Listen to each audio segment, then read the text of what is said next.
You recount a story from your good pal, Muhammad Ali, who was a friend of yours. Right. And you're working out, Arnie's working out with him, and Arnie says, don't you count your reps? And Ali says, not until it begins to hurt. Yes.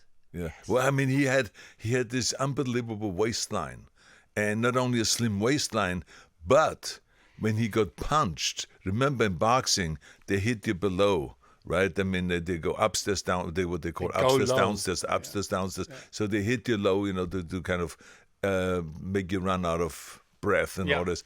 And so he had to kind of take a lot of punishment. Remember the fight, George Foreman against Ali? Yeah. How many times Foreman hit him in the waist, and he flexed his abs, and he could sustain the punishment. Yeah. But how did he get there?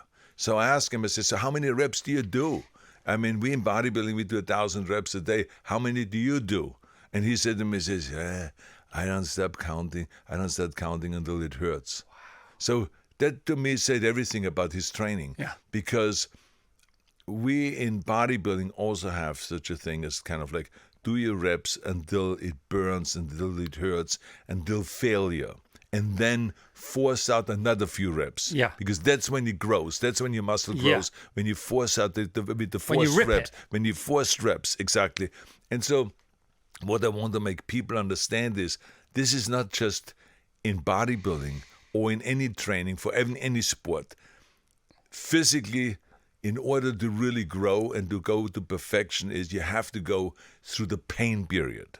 And you have to go through the torture. But the mind is the same way. Yeah.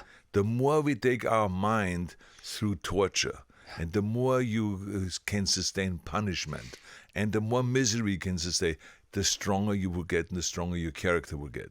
And so this is why I always tell people there will be moments in life where you will struggle. Yeah. There will be moments in life where you will cry. There will be moments of life where you kind of just say, why do I have to go through this? But go through it. Because it only will make you stronger. It's like Nietzsche said, that what does not kill you will make you stronger. Yeah. And I've seen it over and over. And this is why I talk in my book about failure. Because yes, failure is painful. Yes, we suffer through it when you lose a competition or when something goes wrong with you in your personal life and you're screwed up or whatever it is, you're down on the ground, but you have to go and get up again. Yeah. Losers stay down, but winners always get up, dust themselves off and keep going. You go through these painful periods, but it will make you stronger in the end. You learn from your mistakes. You learn from your losses. That is an important message that I mentioned in the book also. Yeah. So my favorite version of that, along with yours, is the hard way is hard, but the easy way ends up being harder. Just go hard. That's right. Absolutely. There's no shortcut. That's why I say work your ass off. Yeah. Because that's what it takes. You have to work. We have 24 hours a day and they can work. When I went to America in bodybuilding, there was no money. Yeah. It was not like football or soccer or tennis or golf or baseball movies, or something like that. We had to kind of like make a living. So I was out there, imagine, I was working out 5 hours a day and I was working construction work and at the same time, I went to school, I went to college. And at the same time at night, I went to acting class. Yeah. So I was doing everything. And, I loved it because I knew where I was going. Mm-hmm. I knew my acting classes would eventually take me to acting and being a leading man and all of this stuff. So I loved doing all this work.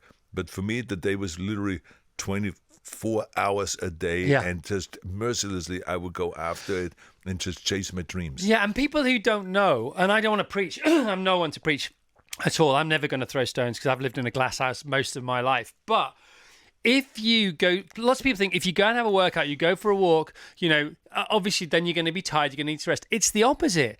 Energy begets energy. The more energy you use, the more energy you then seem to have from somewhere else. They say you get what you give, but you don't get it back. You just get more of it to give again. That's right. Absolutely, yeah. And so this is why I talk about it in the book is how can you become more successful?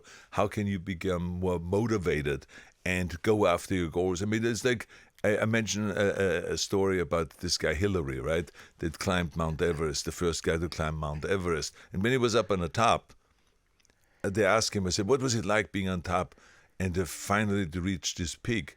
And he said, I looked around and I saw another peak. Yeah. And I immediately started making a plan on how to climb that peak. Yeah. So that's what it is about. The higher up you go, the more opportunities you see, Yeah. and the more you get motivated then to go and climb that again. Yeah. And so to me, when I was up there in bodybuilding on top, I said to myself, okay, now I have a chance. I've gotten a certain kind of a name and reputation and stuff like that. I'm going to go now after acting. So I saw that as the new peak. Yeah. And I chased after that, even though everyone said, oh, your accent will never work. You will never become a leading man. Your name is too long. Your body is too big. I mean, they had all kinds of excuses. Yeah. Why not? But I didn't listen to the naysayer. And that's one of the things I talk about in the book. Don't listen to the naysayers. Yeah. There's enough people out there in the world that will always try to discourage you and say, it will never happen. Yeah. This is impossible and all this. But I said, like Mandela always said, everything is always impossible until someone does it. Yeah. And that's the way I feel. I can be the first one that breaks this new ground and goes out and does it. So I became the first guy that had an accent and that made it in the movie business, Yeah. and it made it big.